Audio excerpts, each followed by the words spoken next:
Hey there, gaming enthusiasts, and welcome to the Ultimate Gaming Adventure. I'm Madeline Justine, otherwise known as MJ, your host as we journey through the dynamic world of Xogos Gaming. Today we're about to embark on something truly special. Yes, you heard it right. Today marks a significant milestone as we launch into our web series and kickstart our fundraiser with none other than the visionary behind Xogos Gaming, CEO Zack Edwards. Get ready to delve into the heart of gaming innovation as we sit down with Zack to uncover the secrets behind Xogos Gaming's success and a glimpse into the future. Before we dive into this exclusive interview, let's rally together, show our support, and make some noise. Hit that like button, drop us a comment, and share the excitement with fellow gamers. Don't forget to subscribe to all the latest updates from Xogos. It's showtime. Without further ado, let's jump straight into the conversation with the one, the only, Zack Edwards. Can you just tell me a little bit about yourself as well as the name of your company, and then we'll go from there. Not a problem. My name is Zack Edwards. I am the owner of Historical Conquest, and now its sister company is coming out called Xogos Gaming. Historical Conquest is our physical game company, and I've been doing that for 10 years. This is not just a gaming company, it's actually an educational gaming company, which is a little bit different than most educational gaming. So a lot of people roll their eyes when they hear, oh, educational gaming. It's like, oh, great.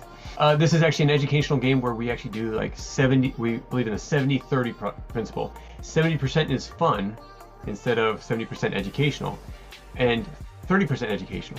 Because as kids enjoy what they're doing, they're going to come back. And every time they come back, they learn more. So I've actually been, like I said, I was in educational gaming for the last 10 years, game design and such for the last like 20 years. But we started going to digital because there's a lot of teachers that said, you know what, this is great, but as a paper product, one, it's too expensive, and two, we're always the ones cleaning up. So in the classroom, they really wanted something that was digitalized because now everyone has tablets. And so we said, hey, let's do a digital gaming system beyond just historical conquest. And now we're doing all different topics from everything K through 12. So you've got English, math, science. Our main one is history, of course, because that's where my history company or my gaming company started. Yeah, so what key features were Xogos Gaming offer upon the launch date? Kids that are in like middle school or high school, when they come home from school, they go on their screens. They're either watching videos or they're playing games. So Xogos, what's really interesting about this one is that we went straight to the source to find out what they wanted, what kids wanted. They wanted two things. One, they wanted games that were fun. And that's really important because they will play educational games. They love educational games if they're fun.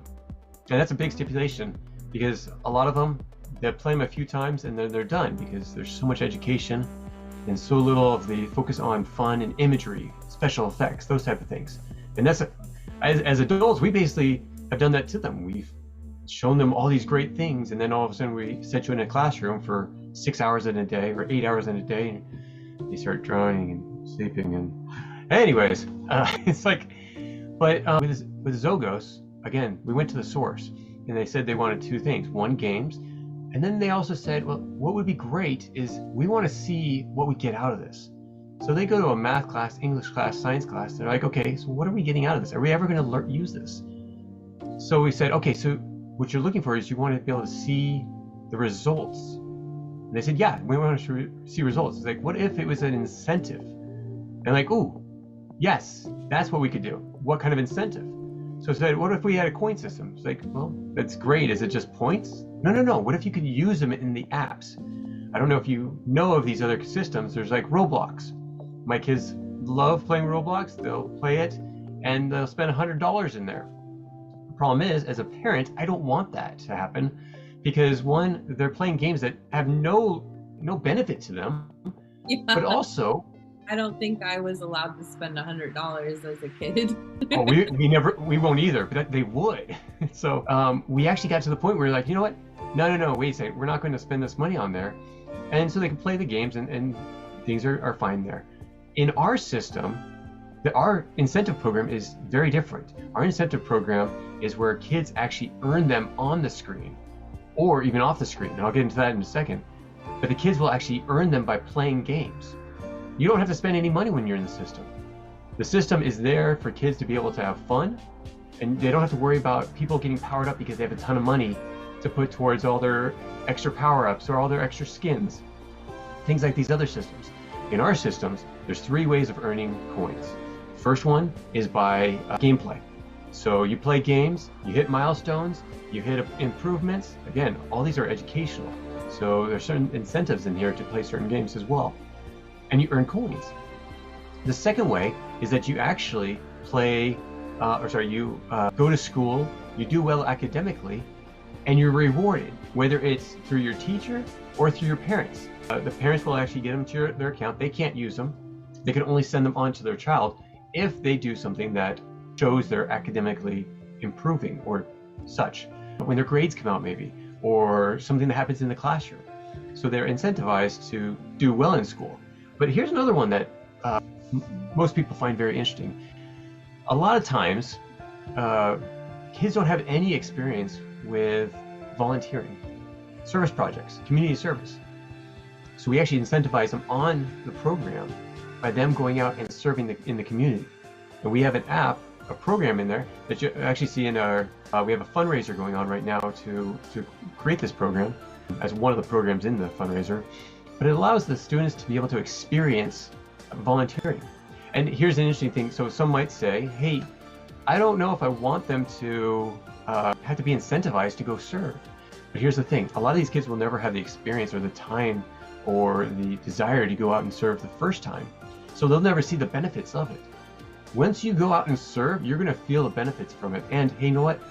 Why not incentivize them? Why not give them something to get them out and doing something? With the coins, you say serve, and then your coins are called I serve coins, and then they're allowed to go out in the community and serve. So is that kind of relating to each other in a way? Yeah, that's actually where the process came from.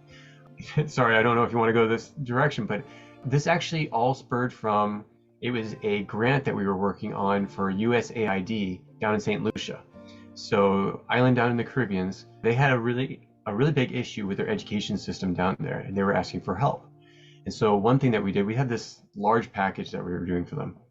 And they said, you know what, we decided on who we were going to use. Come to find out, it was actually someone that they had chosen before, but they had to post it for other people to try. And they went with the person they had originally desired to use. But they said, you know what, this is the one part that we really want, is that coin system that you promoted in your application. And I said, that's great. So over the last 2 years, we've actually been producing that as well, configuring that. And we have a whole white paper if you want to read more about it. But so that's actually where it all spurred from. Sorry, I went off on a tangent. What was the original question? You're good, you're good. So, okay, so Xogos Gaming, you're basically working with students that are K through 12. Some of those, topics in educational, categories. What categories exactly? You said math, history. I'd assume that they're learning how, money type of transactions work as well, because they're on a coin system. And so they're, earning coins as they're playing games and completing conquests.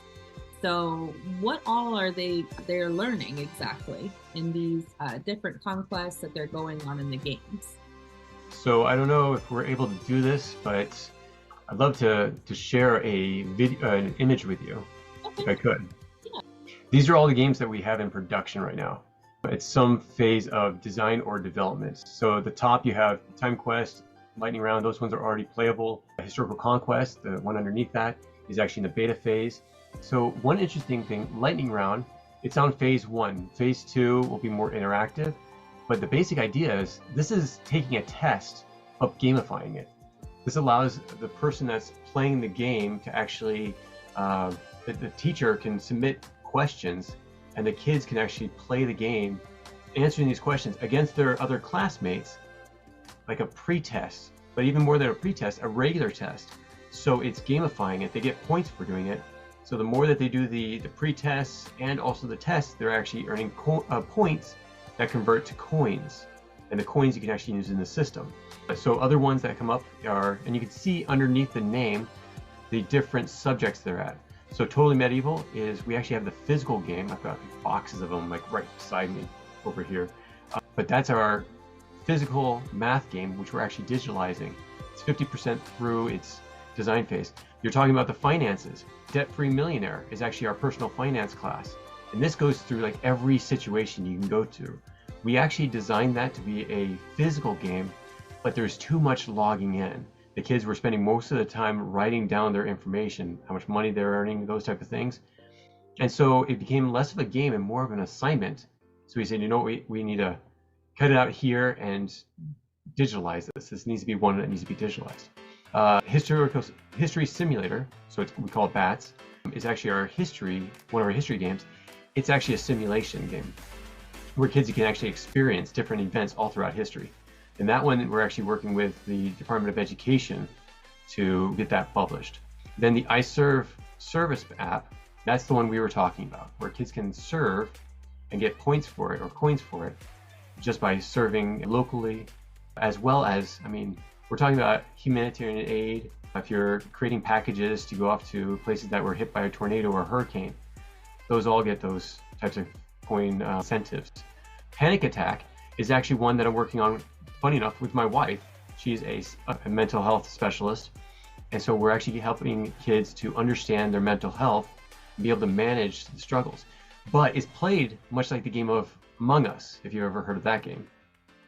If not, it's a maze where little figures go through and try to create certain tasks or do certain tasks, and you have somebody chasing them down. Well, instead of the killing aspect of the game, we've made it fully educational and learning about people's emotions, which is fun.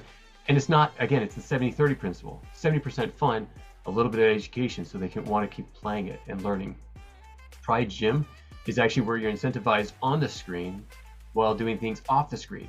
So, you know, in some of these games, they have like little avatars, and you actually control the health of your avatar through this game. So you want to go out and do some exercise or get your heart rate up or these type of things, because the health of your avatar is actually attached to that. And then another game. Like the iPhone, the health tracker app, like where if you move with your iPhone, it kind of tracks your steps throughout the day. Similar. Now, here's an interesting thing about that. We can't actually use stuff that geolocates them because it's kids' safety. Yeah. We have like everything that we do, we have to think of two main things. One, is it fun? And two, is it safe? Absolutely. Because we have to keep the kids safe. So yes, it's close to that. We're not just a software company, we're actually working on hardware as well. That allows us to do this, but without the ability for people to track or to take data that might be personal. That's another thing that we have to do, because this is talking about kids and schools. We have to be very careful on what kind of data we collect, and nothing that we produce can ever go to a third party. It's completely inside. It's for teachers and parents, also for us to be able to learn from what they're doing and what we can do better to produce these games. But we are purposely not allowing that information to go out, to be sold out. None of our stuff will ever be sold to a third party for that reason. Everything is like a secured portal, almost as if you were in a hospital and all your medical records are secure by HIPAA law. Exactly. Without the HIPAA law, yeah. Yeah. Okay. And I think we had one more game here on this poster, Shakespeare's Conspiracy, the last one. Can you talk about that? Yeah, so Shakespeare's Conspiracy is a literature game. Some might say, oh, literature, how is that going to be fun? This is actually a game that was completed by a Shakespeare expert.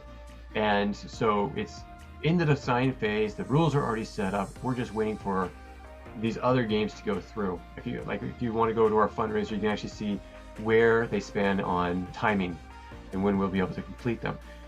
But this one's great because you actually learn more than just what was happening in the books, but also about the authors.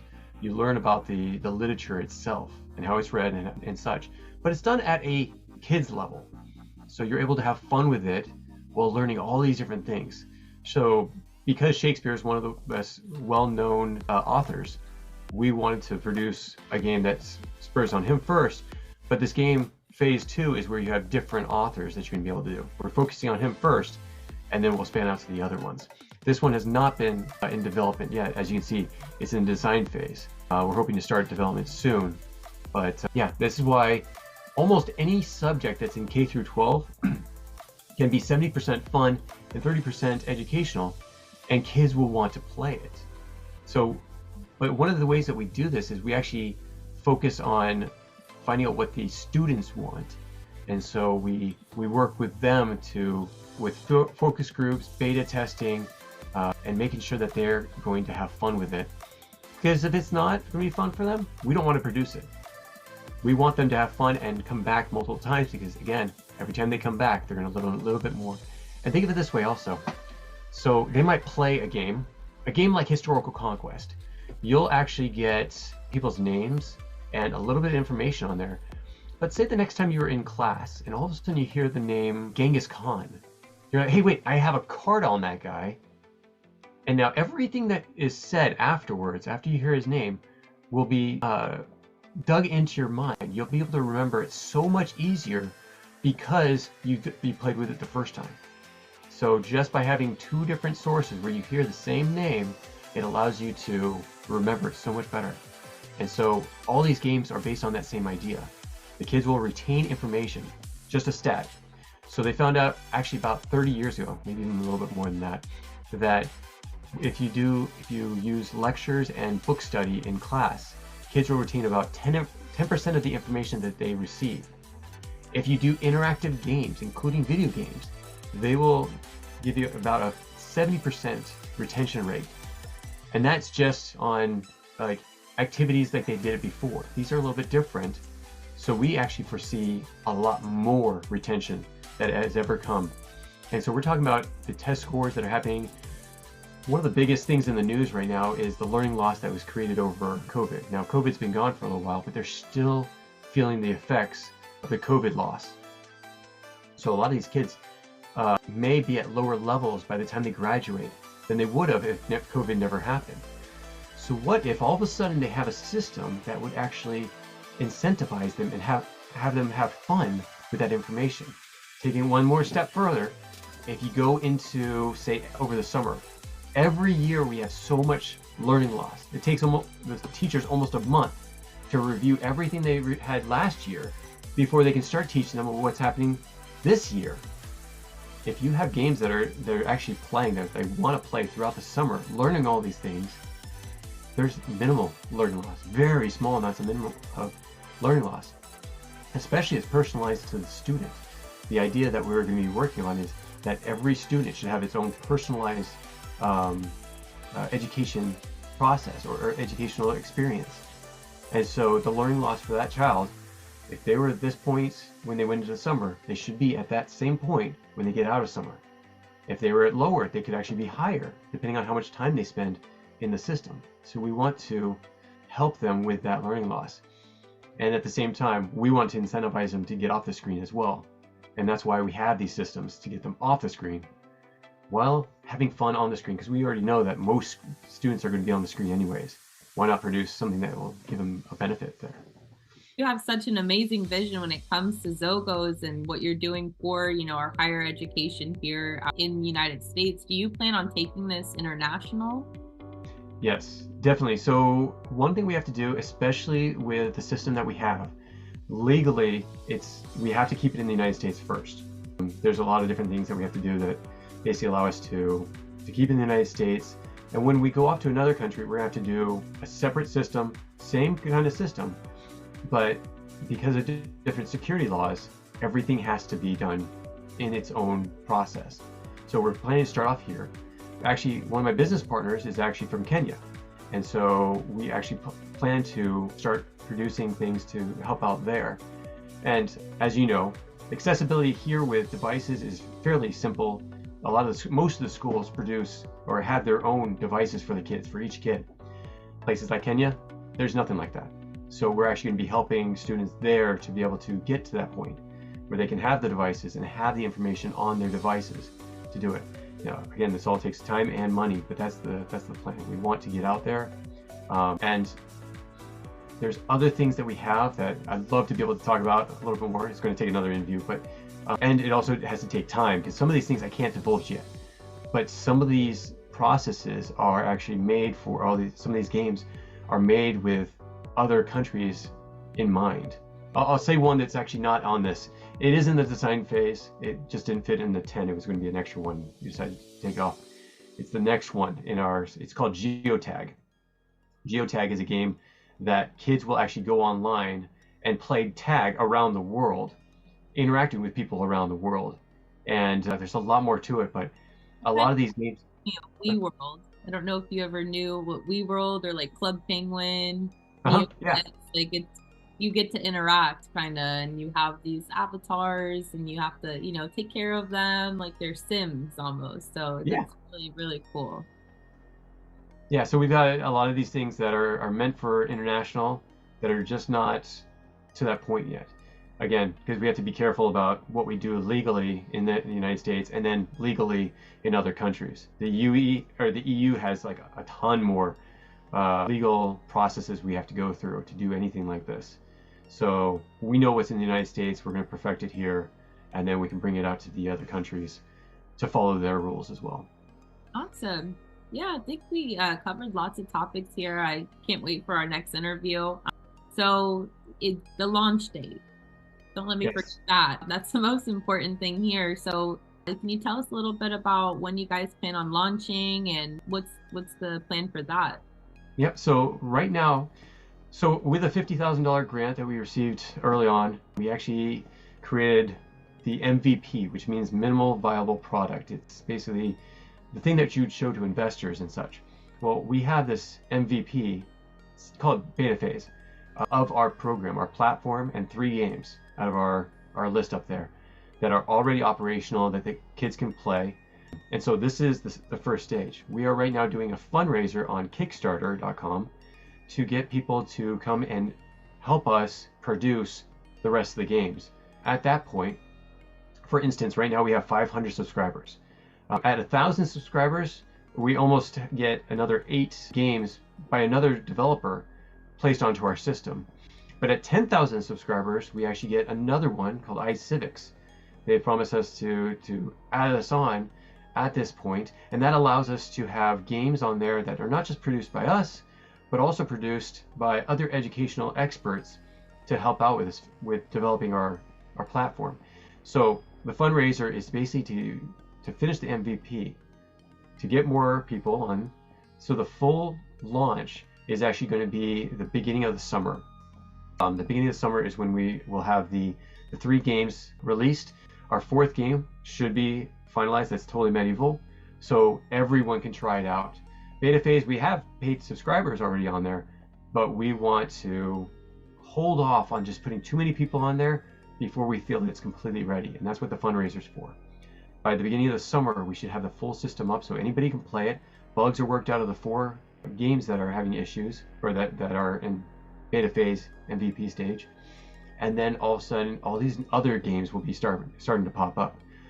Just to let you know, stuff like Bats, which is our simulator, is actually not supposed to come out until next year because it's a huge process. I mean, this is why we're attached to the Department of Education. It's a big process. But other games on here, including like Debt Free Millionaire, that will be fairly soon.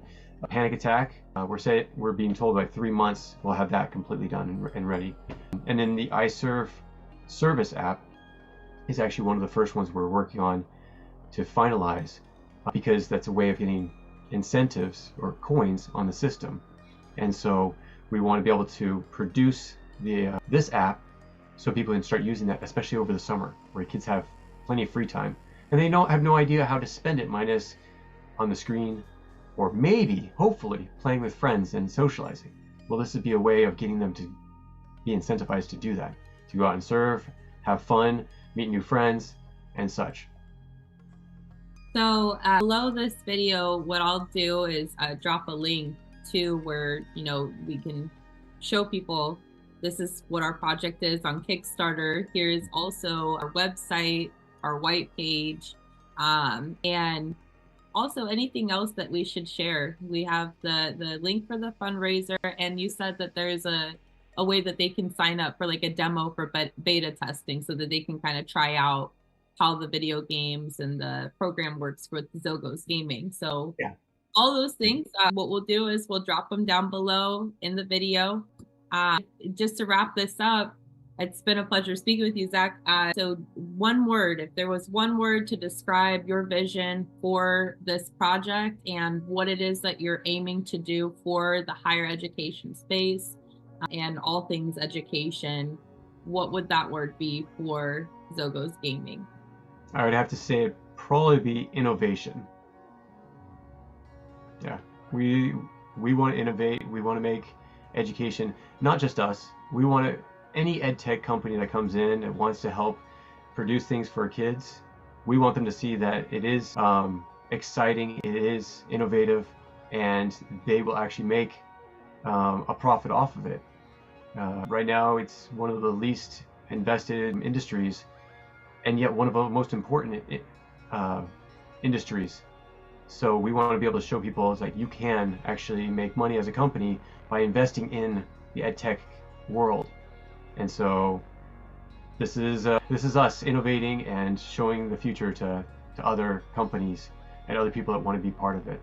And again, we have developers attached to us. We have people that are already doing this in the ed tech world. We're going to attach them to our system, and we're going to make sure that kids can be able to access all these great innovations so that we have a more enlightened and ready for the future student body when they come out. So they're ready to go to college or a trade school or anything. I mean, we didn't even talk about the scholarships that are attached to the system. So yeah, I would love to have another interview with you. I know that this will bring up a lot of different questions. And so next time you have a time, please let me know. We'll create like a little series of interviews. Anyone that is engaging, with this project, get tuned in with Xogos. Read the white page, look at the website. We've got a lot of videos. So there's tons of stuff that we're preparing for on social media. So stay tuned.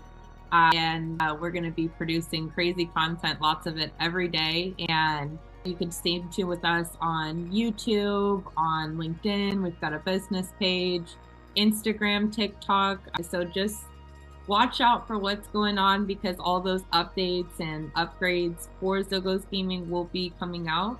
Zach, it's been awesome speaking with you. And is there anything else that you'd like to say for just this first interview? And then, anything else that we can add, we'll go ahead and speak about in the next interview.